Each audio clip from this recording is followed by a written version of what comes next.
Well, given that it's tax day, I thought I would offer you this important analysis of the purpose of taxes. It's actually very simple in a big picture level.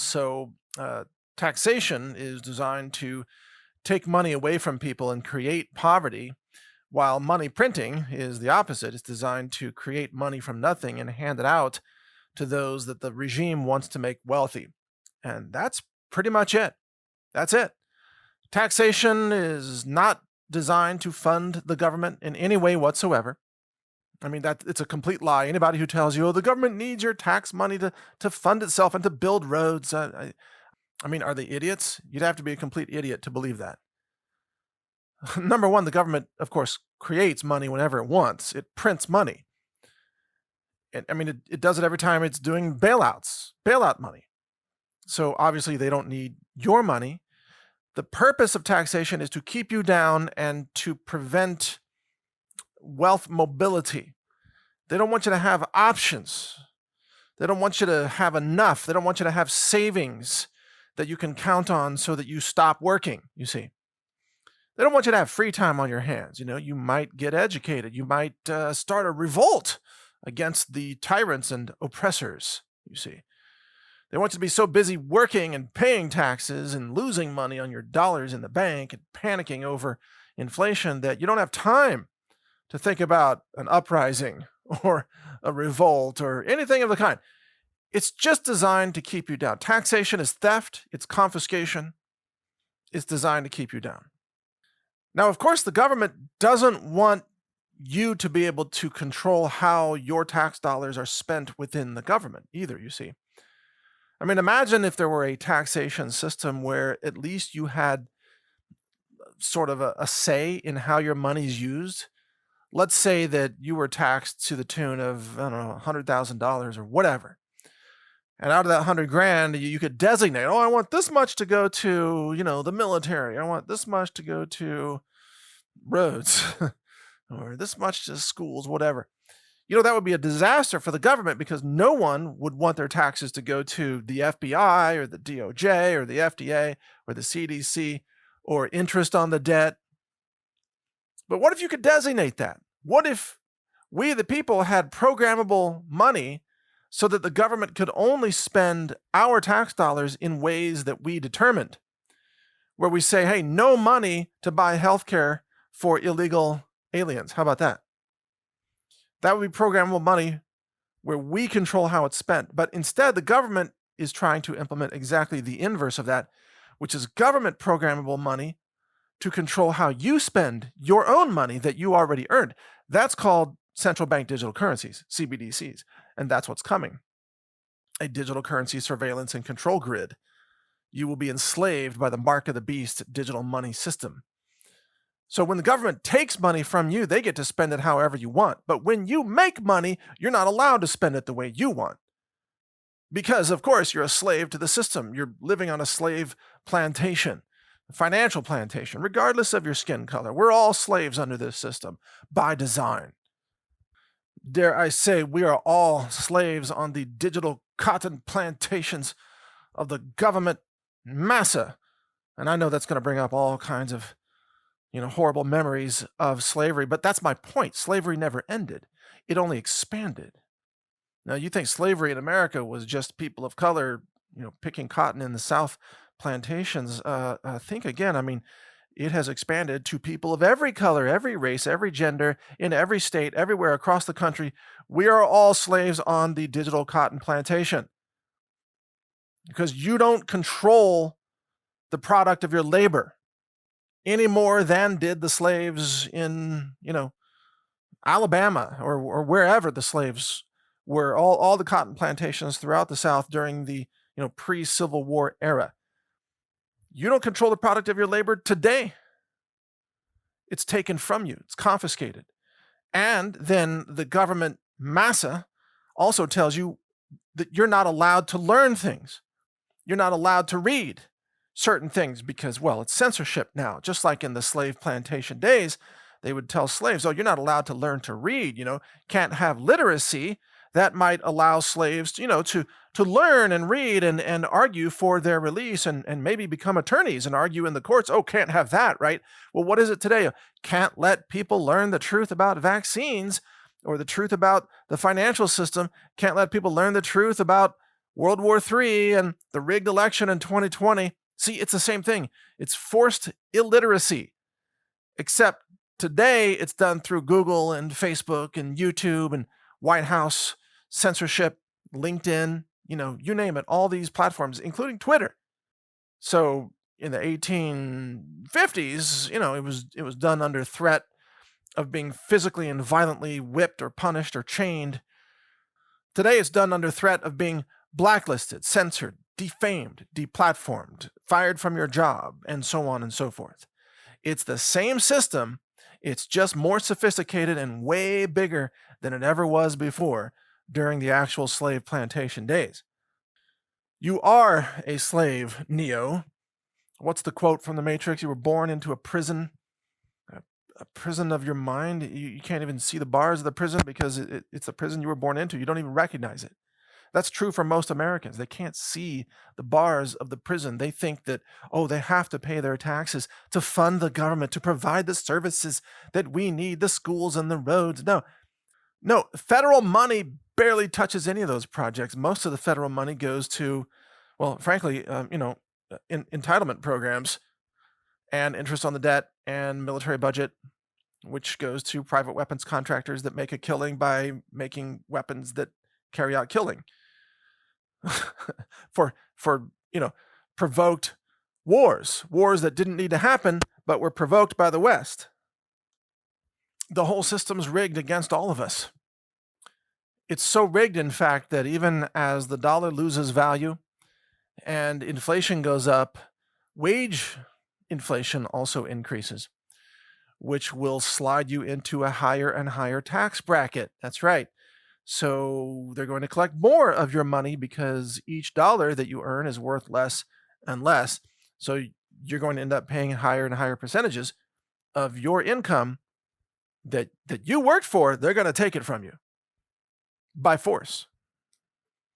And do you realize that if you do the math, the total taxation burden on a person is something like 80% of their income? You might think, no, how can that be? I'm only paying, 30%, let's say, to the federal government, and then there's another 10% to the state. That's only 40%, except that all the products you purchase are overpriced because of the taxation of the corporations.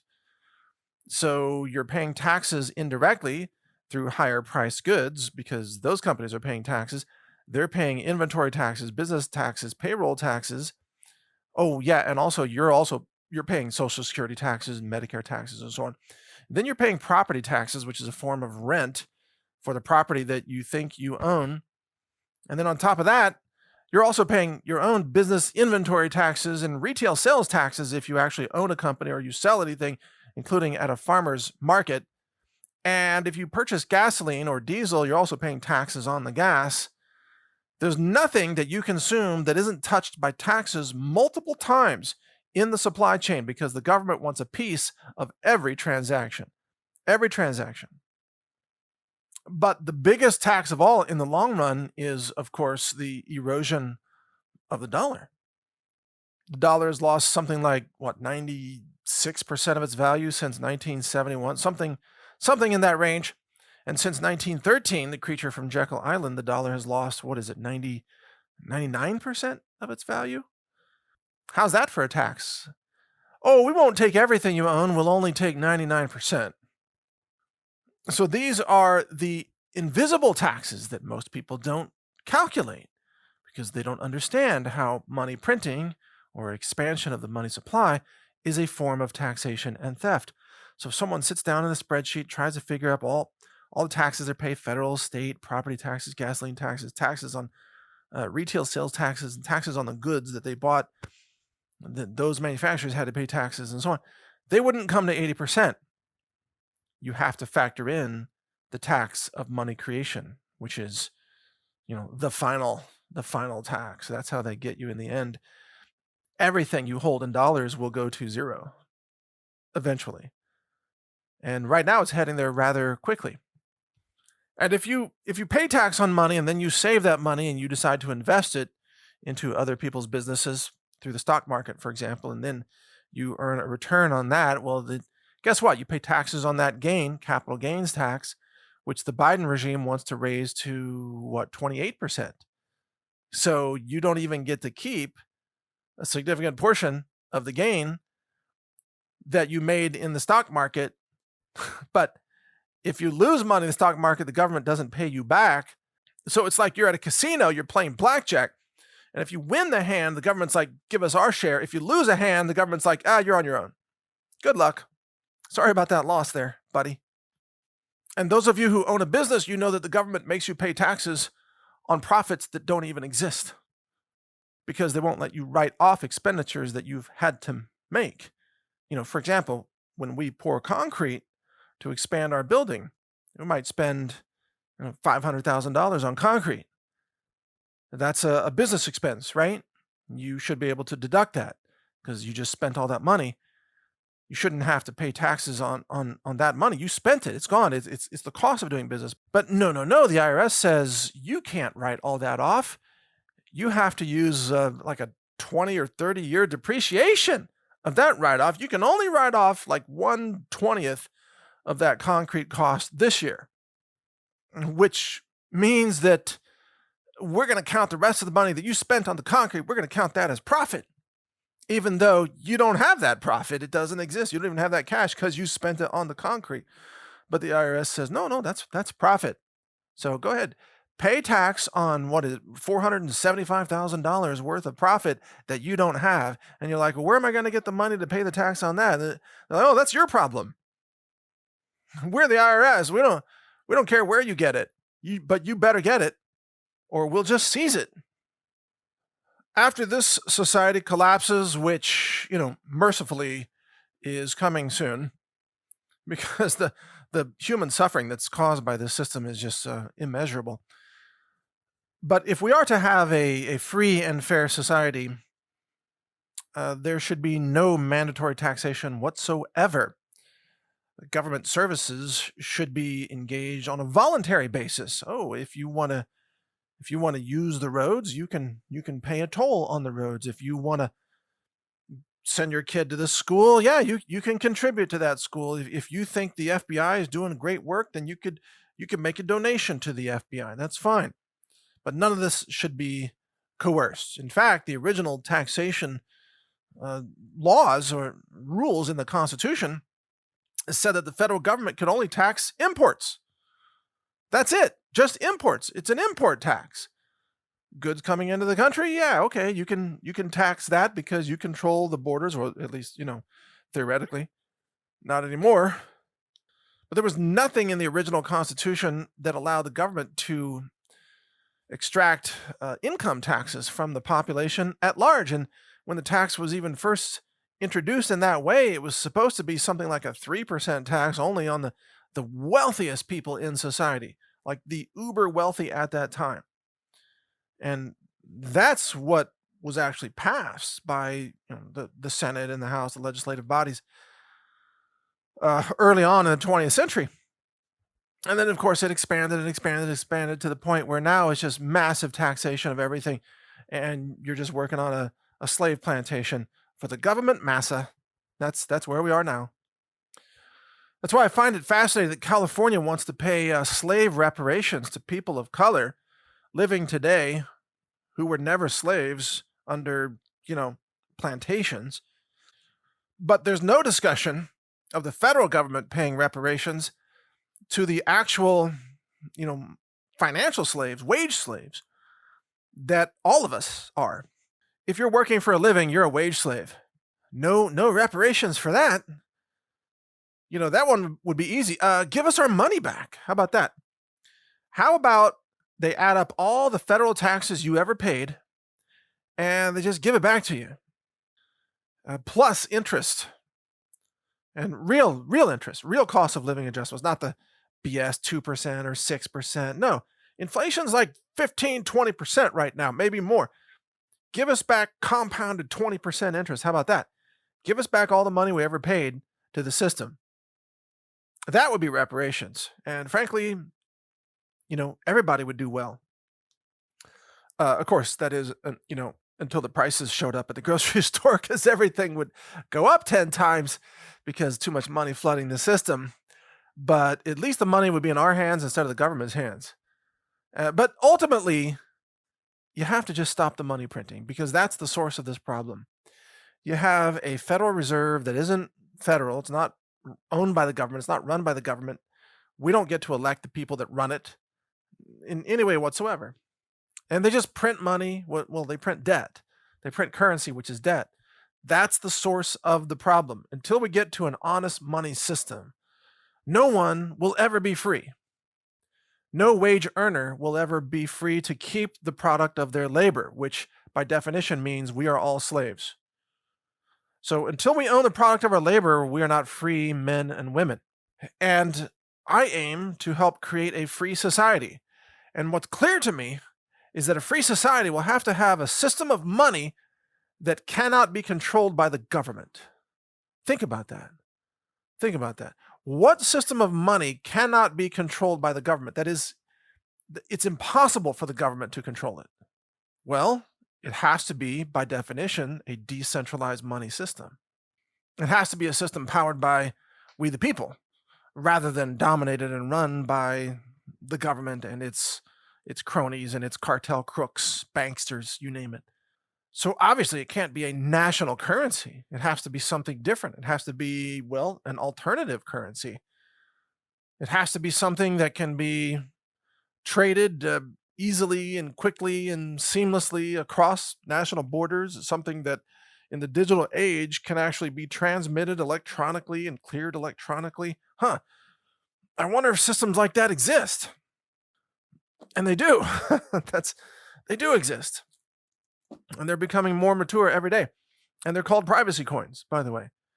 And as I do more research into privacy coins, I've become more and more of a fan of this kind of system, which I think will serve as the system once the Western financial system completes its controlled demolition.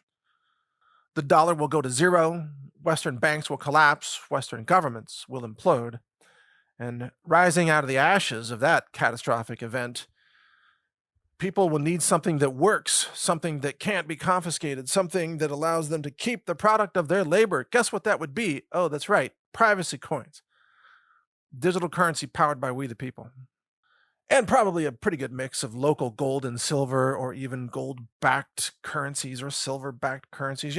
Basically receipts for silver, pieces of paper that can be traded for gold or silver, that kind of thing. That works locally, but beyond locally, it's got to be something digital. So it might be a combination of those two things. But after people lose everything with the currency collapse, I pray to God they're not dumb enough to go back into another new currency launched by the government, because we've repeated that cycle hundreds of times throughout human history. And so far, everybody keeps going back to the government to save us. Yeah, the same people that just stole all your money, you think they're going to save you? What, with their rescue plan? Their rescue plan is to take everything you own and then give you some new currency that's worth nothing. It's rescuing the government. It's not rescuing you. The bailouts are to bail out the hucksters that run the banks and the governments. They're not bailing you out. They're bailing themselves out. Every once in a while, they have to bail you out as a matter of course to bail themselves out, but their motivation is not bailing you out. Their motivation is defending their cartel. So watch for the collapse here, folks, and make sure you are up to speed on the technologies that I'm talking about. Make sure you know about gold and silver. Make sure you know about privacy coins. Make sure you know about digital transactions and digital wallets. Make sure you know how to use mobile apps. Make sure you are literate in all these areas, because the day is coming that this is going to spell the difference between financial survival and financial doom. For a lot of people, if you're mobile and nimble and informed, you may be able to avert the worst fallout of what's coming. But for those who are oblivious and uninformed, they'll be herded off the cliff with the masses, and they will lose everything. Don't be one of those people. I'll have a lot more financial news for you, of course, each and every day, and some more interviews coming up. Just stay tuned. to Brighteon.com and naturalnews.com. Thanks for listening. I'm Mike Adams. Take care.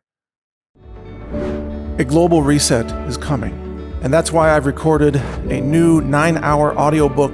It's called The Global Reset Survival Guide. You can download it for free by subscribing to the naturalnews.com email newsletter, which is also free. I'll describe how the monetary system fails. I also cover emergency medicine and first aid and what to buy to help you avoid infections. So download this guide. It's free. It's my gift to you simply because I want like-minded people to survive.